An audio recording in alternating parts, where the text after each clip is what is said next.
नमस्कार साथियों, मैं योगेश गुप्ता एक बार फिर से स्वागत करता हूं पाठशाला रेलवे एग्जाम में। आपको पता है कि 4 नवंबर की जो डेट है उस डेट पे रेलवे का अंतिम फैसला आना था। यानी ग्रुप डी टेस्ट में आईटीआई वाले परीक्षा देने वाले हैं या फिर 10वीं पास वाले देने वाले, दोनों देने वाले, क्या रिजल्ट है, इसका फैसला जो है फाइनल आ चुका है।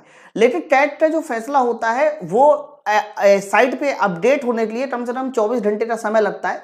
तो लिखित रूप से जो फैसला आएगा वो आपको अगले 24 घंटे में किसी भी समय पे देखने को मिल सकता है। उसके लिए मैं अलग से एक वीडियो कर दूंगा। लेकिन फाइनली आज हमारी जो सुनवाई चल रही थी उस सुनवाई के तहत ये क्लियर होता दिखाई दे रहा है कि ये जो फैसला है ये फैसला रेलवे के पक्ष में आया। रेलवे के पक्ष का मतलब ये है कि रेलवे ने जो नोटिस जारी किया था जिसमें उन्होंने 1.8 लाख बच्चों को पूरी तरीके से बोल दिया कि चाहे 10वीं पास वाले बच्चे हो या आईटीआई वाले बच्चे हो, सारे के सारे बच्चे पेपर देने वाले हैं। इसके पक्ष में नोटिस आया। अब इसका प्रभाव क्या हो सकता है कि इसका प्रभाव ये हो सकता है कि जो आईटीआई वाले बच्चे हैं, दैट मीन्स अभिषेक सर है, वो इसके ऊपर हाई कोर्ट में जा सकते हैं। ये उनका हक है, बिल्कुल मैं इसमें नहीं कहूंगा कि उन्हें नहीं जाना चाहिए या जाना चाहिए, ये उनका अधिकार है, वो कुछ भी कर सकते हैं। फाइनली एक बात और मैं बता दूं कि रेलवे इस मौके का एकदम इंतजार कर रहा था कि जैसे ही फैसला रेलवे के पक्ष में आए तो वैसे ही तुरंत एग्जाम डेट भी जारी हो जाए। बच्चों, आप सबको पता है कि रेलवे ने एग्जाम डेट जो 17 नवंबर दे रखी थी वो 17 नवंबर है। अभी भी सारी वेबसाइट पे 17 नवंबर दिखाई दे रही है। लेकिन मैं आपको बता दूं 17 नवंबर के साथ साथ एक ऐसी नोटिस है जो ज्यादा सर्कुलेट हो रही है। जैसे कि आप ये देखो, ये नोटिस है, ये अभी ग्रुप में बहुत ज्यादा सर्कुलेट हो रही है। फिलहाल 2-3 साइट काफी ज्यादा बिजी चल रही है, जैसे आरआरबी गोरखपुर हो गया, इसके अलावा आरआरबी मालदा हो गया। जब मैंने इसका वेरिफिकेशन किया कि कहां पर ये लिखा हुआ है तो यहां पर आपको मैं बता दूं, ये आप देख पा रहे हैं tentative exam schedule for the above CN under. अब ये जो हमारा टेंटेटिव एग्जाम शेड्यूल दिखाई दे रहा है बच्चों, ये एग्जाम शेड्यूल में देखियो CEN 08 2024 पे मैट्रिक्स वेरियस, और ये जो एग्जाम दिखाई दे रहा है ये 4 जनवरी से एग्जाम स्टार्ट है, 17 मार्च तक हमारा एग्जाम चलने वाला है। यानी जो हमारा एग्जाम डेट 17 नवंबर थी वो एग्जाम डेट 4 जनवरी 2026 से शुरू होकर 17 मार्च 2026 तक जाने वाला है। मोटा मोटा अगर देखा जाए तो जनवरी का महीना हो गया, फरवरी का महीना हो गया और आधा मार्च हो गया। आधा मार्च का यहां पर मतलब क्या है सर? आधा मार्च का मतलब यह है कि लगभग आप देखिए तो 2.5 महीने के आसपास आपका ये एग्जाम चलने की उम्मीद है। इसमें हो सकता है कुछ दिन गैप हो, बाकी सारी की सारी डिटेल उसी तरीके से। फिर मैंने और थोड़ा नीचे आने की कोशिश की कि देखे कि ये नोटिस हमारी सही है या फिर फेक है। तो नीचे मुझे एग्जाम डेट वगैरह जो है, मतलब किस डेट पर ये नोटिस जारी हो रहा है वो डेट भी मुझे दिखाई दी 4 नवंबर के आसपास, यानी आज की डेट है। मैं इस बारे में एकदम, मतलब ये तो क्लियर था कि जैसे ये मैंने पहले बात बताई भी थी कि जैसे ही 4 नवंबर का फैसला रेलवे के पक्ष में आएगा तो आप ये मान के चलो कि रेलवे इस मौके को भुनाने में जरा सी भी देरी नहीं करेगा। वो 17 नवंबर की दोबारा से एग्जाम डेट फिर से जारी कर देगा, या फिर हो सकता है कि उससे 10, 15, 20 दिन, 30 दिन आगे बढ़ाकर एग्जाम डेट पहले से जारी कर दे कि हम इस डेट को एग्जाम लेने वाले।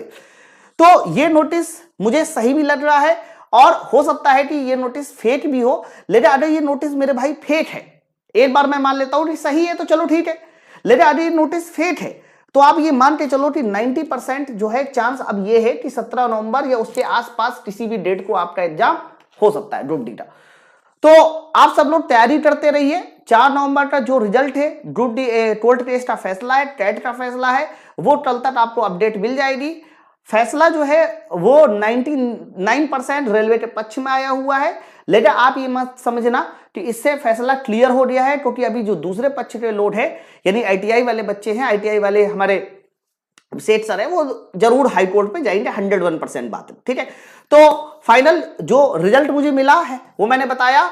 4 जनवरी के अभी चक्कर में मत पड़िए, आप अपना एग्जाम डेट 17 नवंबर या उसके आसपास 10-15 दिन आसपास समझो, बस इससे ज्यादा दूर मत समझिए। हो सकता है कि ये सही हो तो आपके लिए अच्छा है।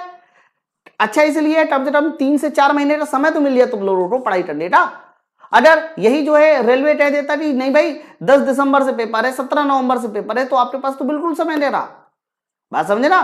तो आप सब लोग सिर्फ और सिर्फ पढ़ाई पे ध्यान दीजिए, जितना जल्दी हो सके मैथ, रीजनिंग, जीके और साइंस का सिलेबस कवर कीजिए। इसके लिए आज रात 8 बजे मैं एक और वीडियो डाल दूंगा, उसमें मैं आपको पूरा अपने टीचर्स का टाइम टेबल बता दूंगा। और कल मतलब 5 नवंबर से हम लोग यूट्यूब पर प्रैक्टिस सेशन को भी शुरू कर देंगे, जिससे कि आप लोगों की क्लास बहुत अच्छी तरीके से चलती रहे। ग्रुप डी 2022 का जो प्रीवियस ईयर पेपर है, अगर उसमें आपको पूरा सोल्यूशन चाहिए साइंस, मैथ और रीजनिंग का, क्योंकि जीके थोड़ा सा चेंज हो जाता है करंट अफेयर, तो मैथ, रीजनिंग, साइंस इन सारे सब्जेक्ट का यानी ग्रुप डी 2022 का प्रीवियस ईयर पेपर सोल्यूशन चाहिए, तो उसके लिए हमने सिर्फ 99 रुपए में माई पाठशाला एप्लीकेशन पर daily star chapter wise solution करा रहे हैं सिर्फ 99 रुपए पर। तो आप क्या करो, इसके लिए माई पाठशाला एप्लीकेशन डाउनलोड कर लो और ये जो सामने मैं नंबर लिखा हूं, इस नंबर पे कॉल करके बोल देना कि ग्रुप डी 2022 का हमें चैप्टर वाइज सोल्यूशन चाहिए, उसकी क्लास चाहिए, तो उसकी प्रैक्टिस क्लास आपको मिल जाएगी। प्रैक्टिस क्लास में आपको सोल्यूशन भी कराया जाएगा और सोल्यूशन के साथ साथ उसकी चैप्टर वाइज पीडीएफ भी दे दी जाएगी, जिसको आप घर बैठे रिवीजन भी कर सकते हैं। क्लियर है? तो फिलहाल आप लोगों का क्या सोच है, आप लोग का क्या सोचते हो, आपका क्या रिव्यू है, वो नीचे मुझे कमेंट सेक्शन में बताइए। बाकी आज रात 8 बजे मैं आपको एक वीडियो और दूंगा जिसमें सारे टीचर्स का मैं टाइम टेबल फिट कर दूंगा, क्योंकि बहुत हो गया ग्रुप डी कोर्ट केस। अब हम लोगों को कल से पढ़ाई करनी है, क्योंकि किसी भी दिन किसी भी समय पर हमारा एग्जाम हो सकता है। चलिए फिर मिलते हैं हम नेक्स्ट वीडियो में। Thank you very much.